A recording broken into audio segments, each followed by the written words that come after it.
Hi, kids of all ages, from like 4 to 104. Ah, it's been 3 weeks. And no, it's only been 2 weeks. And I apologize, but I found out where the hamstring was. Yes, like 2 weeks ago.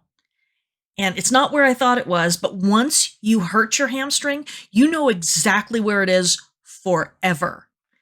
Um, it goes back along your butt because there is this muscle that attaches like at the back of your butt and it goes down your leg. And I was jogging with Molly in the morning, who you can just barely see at the corner down there.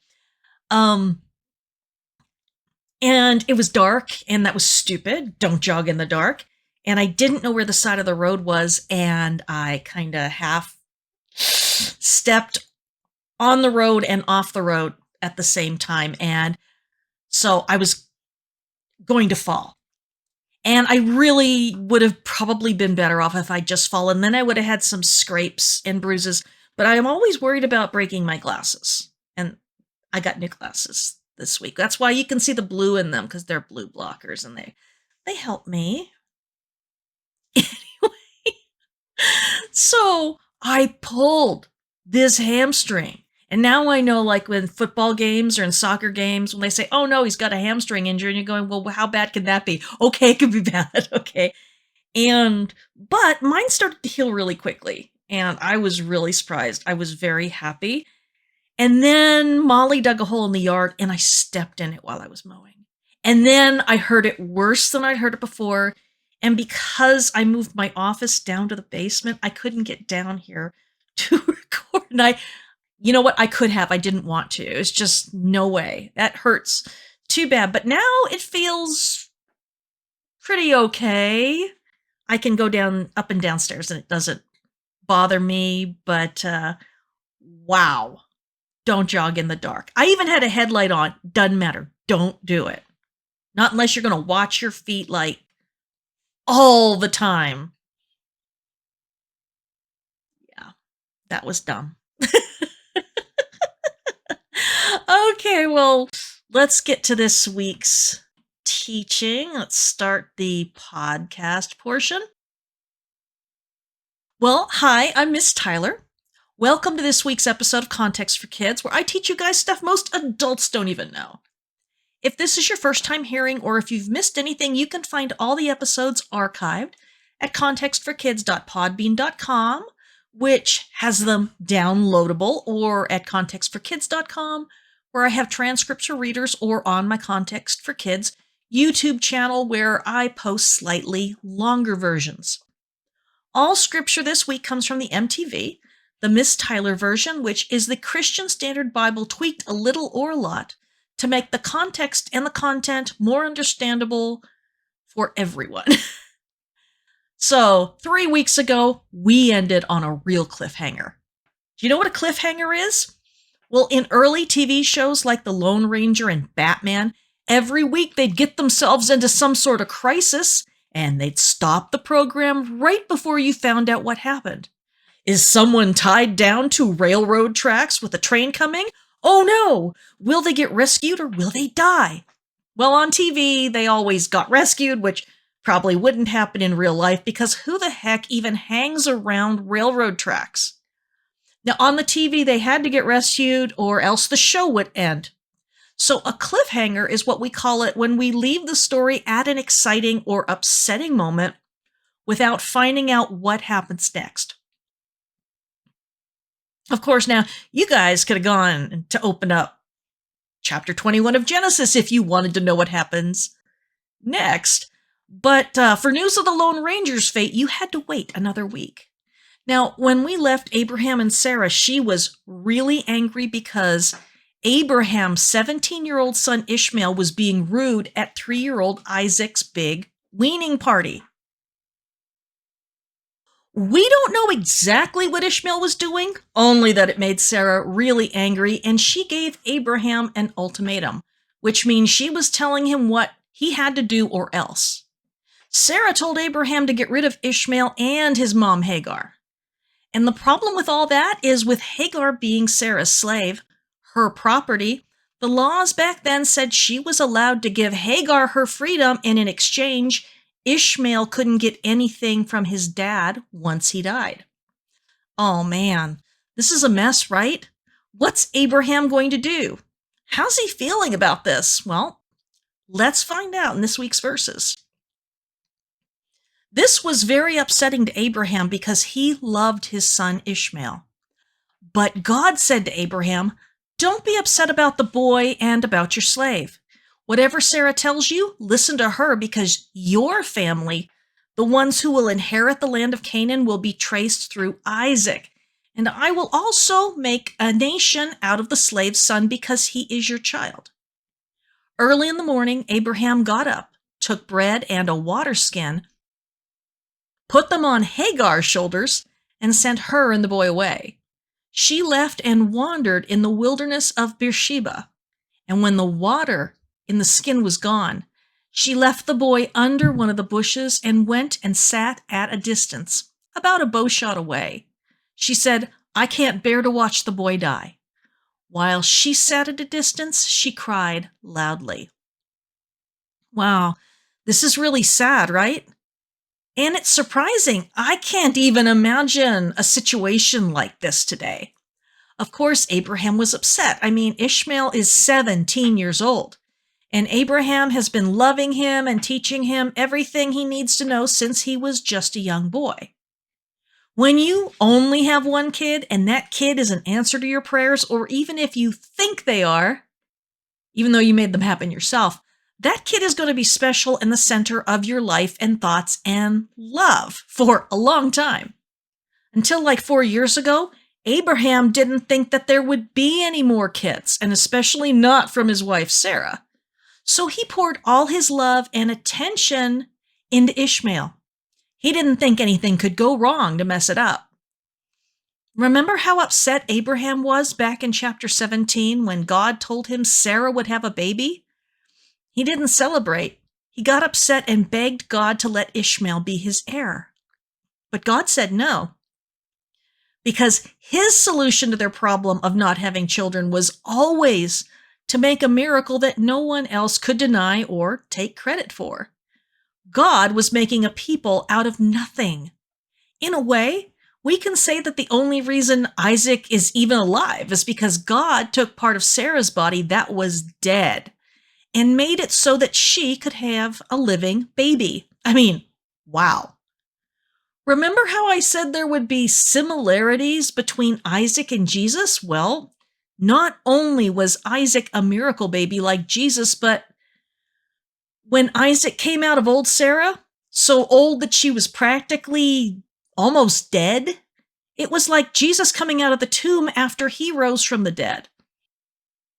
Sarah's body was like that tomb, a place to store dead people with nothing alive inside it, but God made a miracle. It's crazy, but that's why it was a miracle. Only God can do something like that. But it created a big problem with no good solution. Ishmael was caught making fun of Isaac at his party, and Sarah was so angry that she told Abraham to get rid of him and his mom. Abraham was upset, and so I wonder if he went to God and prayed about it and asked God what he should do. Abraham knew that Isaac was God's choice to inherit the land of Canaan, or at least his children's children would inherit it 400 years in the future. He knew that they made a terrible mistake by trying to have a baby any other way. But still, Ishmael and Hagar were real human beings, and neither of them had a choice in what had happened to them. It isn't being mean to Abraham and Sarah if we are sad about Ishmael and Hagar. Everyone here did wrong, well, except baby Isaac, of course. He probably has no idea anything is wrong. He's probably just chomping down on the fatted calf and fresh dates and bread and having a grand old time. And Sarah was probably really happy too, until she saw Ishmael being rude. "Get rid of them!" That's what Sarah said. "He's not going to get anything. It all belongs to my son Isaac." And Abraham didn't know what to do, so God spoke to him about it. And what God said must have surprised Abraham, at least a little. Abraham had known for a long time that Ishmael wasn't going to get the promises, but he probably didn't know that Ishmael would never, that he would ever really be going away. After all, they were family. But God had other ideas. God sided with Sarah. Kinda. God told Abraham that he needed to listen to Sarah and to do what she says, which really put Abraham in a hard spot. Did God see Ishmael as dangerous to Isaac? We just don't know. All we know is that God is agreeing with Sarah to send them away from the camp. Sarah says that Ishmael won't get anything that belongs to Abraham. God is allowing that too, but why? Well, God has a funny way of blessing people, and sometimes he doesn't want anyone else to take the credit for it. Sarah wanted them sent away with nothing, and God agreed but promised Abraham that he would make Ishmael into a whole nation of people. That was God's way of telling Abraham not to worry, no matter what Sarah told him to do. Sarah could get rid of them, but couldn't curse anyone whom God wanted to bless. And God had made it clear 3 times that he wanted to bless Ishmael because of his love for Abraham. God told Hagar in chapter 16 when she was pregnant and alone in the wilderness after having run away. He told Abraham in chapter 17 and now again in chapter 21, and he will tell Ishmael's mom Hagar one more time. That's 4 promises to bless Ishmael and make him a nation, and that's not bad. Of course, we should always want to do kind things to everyone and not be cruel. And if we are cruel, then we aren't cooperating with Jesus, but people still get blessed whether we want to be involved or not. They might just suffer more or longer without our kindness. But it makes God very happy when we're kind even to the people we hate and who hate us. And I know Abraham wanted to be kind to his son, but he was also really good about obeying God immediately when he's directly told to do something. God wasn't saying he would destroy Ishmael the way he said he was going to destroy Sodom, but that he wanted to bless him. Ishmael was going to be okay. So Abraham got up very early the next morning, which has me wondering if God told him all this in a dream at night or something. Doesn't say. And gave Hagar a water skin and some bread and sent them away. I believe he would have sent them away with camels and food and servants if he could have, but God told him to listen to Sarah. Maybe this was all she wanted them to have. We don't know. We know from the laws of the ancient world that Sarah didn't have to give them anything when she set them free. This story only has a happy ending because God promised to protect them and bless them. I imagine there was a lot of crying and hugging between Ishmael and his father Abraham. I wonder if Ishmael was sorry for having been so sassy about his little brother, or maybe if this made him feel like he was right to do it. Was he sad or was he angry? I'm sure he was sad about leaving his father, and that Abraham was really sad about losing Ishmael forever and maybe never seeing him again. By sending them away with so little, he was really having to trust that God would do what was right to protect them once they left the camp. But where would they go and how would they get there? Well, they'd be walking for sure. And she would probably head for the only other place she had lived, Egypt. They were out in the wilderness, which meant that any land that wasn't farmland or city lands. They were in the desert, the Negev desert, which means there wasn't water available all year round or just anywhere without a well. So once they ran out, they could die. And just like the first time she'd left the camp, she got lost, but this time she didn't find a water spring. This time she thought they were going to die, and so she left Ishmael under a bush and walked away so that she wouldn't have to see her son die, and she cried and cried very loudly. I wonder if she remembered God's promise from 17 years ago or if she'd forgotten. Probably seemed impossible right now, whether or not she remembered. Let's look at the next verses. God heard the boy crying, and the angel of God called to Hagar from heaven and said to her, "What's wrong, Hagar? Don't be afraid. God has heard the boy crying from the place where he is. Get up, help the boy up, and take him by the hand, because I will make him a great nation. Then God opened her eyes, and she saw a well. So she went and filled the water skin and gave the boy a drink. God was with the boy, and he grew. He settled in the wilderness and became an archer. He settled in the wilderness of Paran, and his mother got a wife for him from the land of Egypt, where she came from.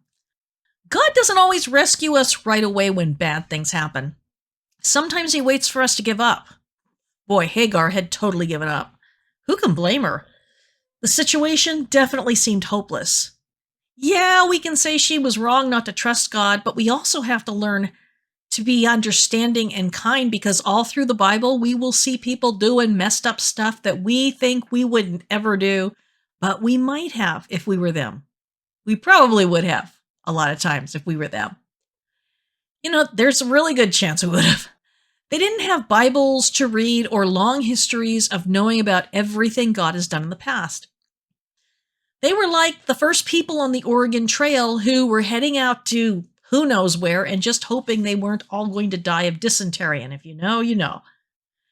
But some of them went bad on the way, and some of them thought it would be fun to kill the Native Americans they saw on the way. Others killed them because they were scared. Most folks probably never killed anyone at all or even got the chance to.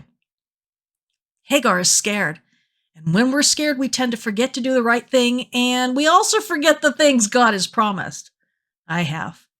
And God will give us a chance to forget before suddenly reminding us and putting us back on the right trail again. Not the Oregon Trail, though. Thank goodness. Hagar was crying very loudly. Any mom would be crying if she thought her kid was going to die. The strange thing is that God heard Ishmael crying, not Hagar. But when God heard Ishmael crying, Hagar was the one he talked to. For the second time. Was Ishmael crying out to God for help? I would certainly hope that Abraham was teaching Ishmael to obey God and to trust him and to cry out to him when there's trouble. Or maybe Ishmael's lost hope too. We don't know how many days have gone by since they were sent away. Humans can't live that long without water to drink, and especially if they're walking in the desert. After 3 days without water, people start to die. Now, she might have had a lot of water because, they would take the skin off of a sheep and would sew it up tight and fill it with water. Yeah, I know it's super gross, but it was better than dying of thirst. They would put grape juice in them if they wanted wine because of all the bacteria from the skin.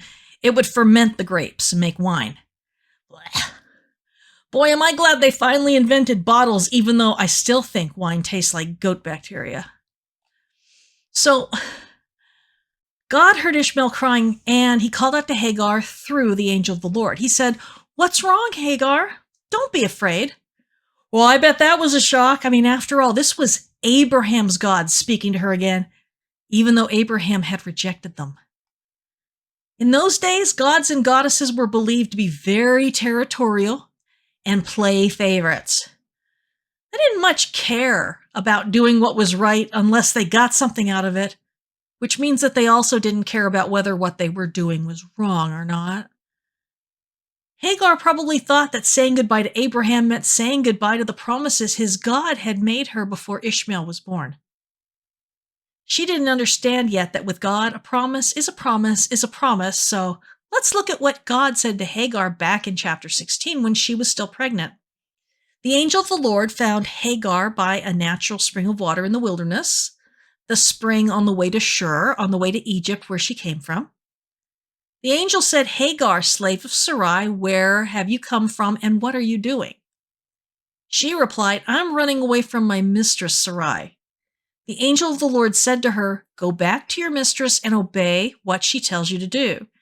The angel of the Lord said to her, "I'm going to give you so many grandchildren and great-grandchildren, and they will be too many for anyone to count." The angel of the Lord said to her, "You are going to have a baby, and that baby will be a son. You will name him Ishmael because the Lord has heard your cry of suffering.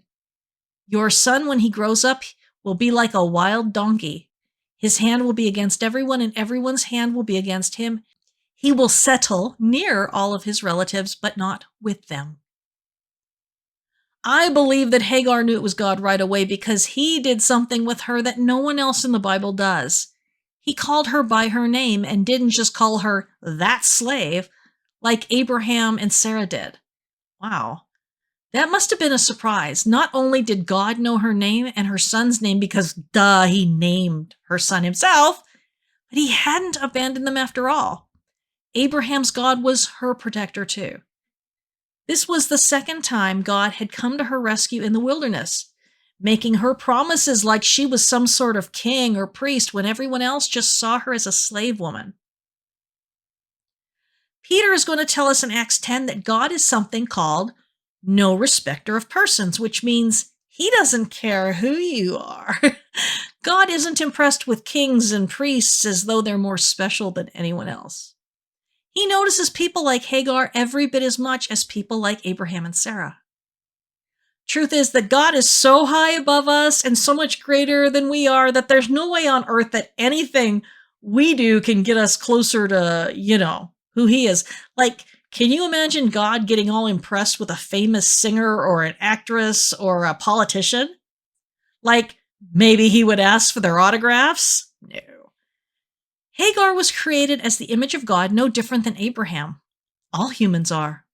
And we are all pretty much hopeless gooberheads compared to God. If he hadn't made us to be his representatives in the world, he wouldn't be any more impressed with us and all our nonsense than with a sparrow, a little bird. And the angel of the Lord said to Hagar, "Don't be afraid." Well, that's actually what happens a lot of the time when people met angels or heard their voices out of nowhere because they'd be terrified. I saw an angel once a long time ago and I screamed bloody murder, and when my husband came into the room, I was white as a sheet. God doesn't want us to be scared when he has a message for us, because if we're too scared, then we won't listen to him. The angel also told her that God heard Ishmael crying and that she needed to go over to take him by the hand and get him up because God had made promises and he was going to keep them. If Hagar had forgotten those promises so long ago, she sure remembered them now. And best of all, God opened her eyes and she saw a well nearby. She took the water skin and filled it up and gave Ishmael some to drink. What does it mean for God to open our eyes? It's important to understand because we see it a lot in the Bible, and it's something only God can do. If it sounds strange to you that someone can't see a well when it's right there in front of them, imagine walking and talking and eating with Jesus without knowing it's him. Or a good friend seeing him in a garden and not knowing who he was. Or how about not seeing the angel army protecting the prophet Elijah? The Bible tells us that what we see around us is only a small part of what's around us, and that there's a whole lot more that we can't see. And that's a good thing because it means that God and his kingdom is a lot more powerful than everything we see around us. God opens our eyes to see things in many ways, and one of the most useful is when we believe something about God or the Bible or Jesus, but then all of a sudden, God lets us see more of what's really there. Every time that happens to me, I'm incredibly shocked. God lets me see the invisible things about myself sometimes. Not like I have invisible body parts, but I have wrong things that I do that I can't see or understand for myself. Last year, my husband Mark and I were driving down to the Riverwalk in our city, and he was saying something about the Bible, and I just corrected him for no good reason. I mean, all of a sudden, I knew that even though I was technically correct, that it was just mean and embarrassing and discouraging for Mark. Mark will never know as much about the Bible as I do, and he's okay with that. He knows lots of stuff that I can't understand. And I remembered back and I realized that I do it to other people too. I just never saw it before. God showed me, he opened my eyes, and I felt terrible about it, but now I don't do it anymore. I'm more careful. Unless someone is saying something so completely wrong that it's going to hurt someone, I keep more of my opinions to myself. It's way easier to see what others are doing wrong than what we're doing wrong. The Bible actually tells us that God wants to give us eyes that see and ears that hear. That doesn't mean that we're all blind and deaf to the world around us. Most of us can hear and see regular stuff. It means that when our focus isn't right, that we have trouble seeing and hearing what God wants us to know. That was one of the big messages from the prophets. That the wrong things they were doing were just making them unable to hear from God and see what He's doing all around them. When Mary of Magdala saw Jesus and thought he was the gardener, it was because she knew that Jesus had died. She didn't understand that he'd been raised up to live again, and so she couldn't see him even though she loved him and had followed him. But when Jesus talked to her, she saw him and knew it was him. It's the same thing with the two followers of Jesus who were walking home from Jerusalem to Emmaus after the Sabbath. They knew that Jesus was dead. And so they walked and talked and ate and drank with him, and he even taught them from the Bible. And all of a sudden they realized it was him. God gave them eyes to see and ears to hear what was really going on. But mostly, God giving us eyes to see and ears to hear isn't about being able to literally see and hear stuff at all. It's about understanding what's true. We call it discernment when we get more and more able to see and hear what is good and right and fair and what is bad and wrong and unfair. Being able to understand those things is a gift from God. Do you remember what happened with Adam and Eve? Eve wanted to know those things. Wanting to know those things isn't bad, and it isn't wrong to want to be like God, who does understand what's good and evil. But we can't just take that for ourselves. Only God can give us that. When we try to get it ourselves, we come to the wrong conclusions and think that bad is good and good is bad. All of a sudden, after they both ate from God's private tree in the garden, they thought that being naked was bad and that hiding from God and making clothes from itchy fig leaves was good. That's why they should have waited for God to give them all that. Ears and eyes to hear and see, once He knew they were ready. We'll see that over and over again in the Bible. Adam and Eve wanting wisdom, Abraham and Sarah wanting a baby, Jacob wanting his brother's firstborn status, and his mother Rebekah wanting the blessing too. A sure sign of trusting God is asking Him to open our eyes and ears and to wait for Him. Believe me, when He does it, He will make sure you know it. I love you, and I'm praying for you. Waiting to be done with school, waiting for a vacation, waiting for dinner, and probably most of all, waiting to get older. You know, it'll all happen, no matter if you're patient or not, so you might as well just wait. Do your best with your life right now and trust God.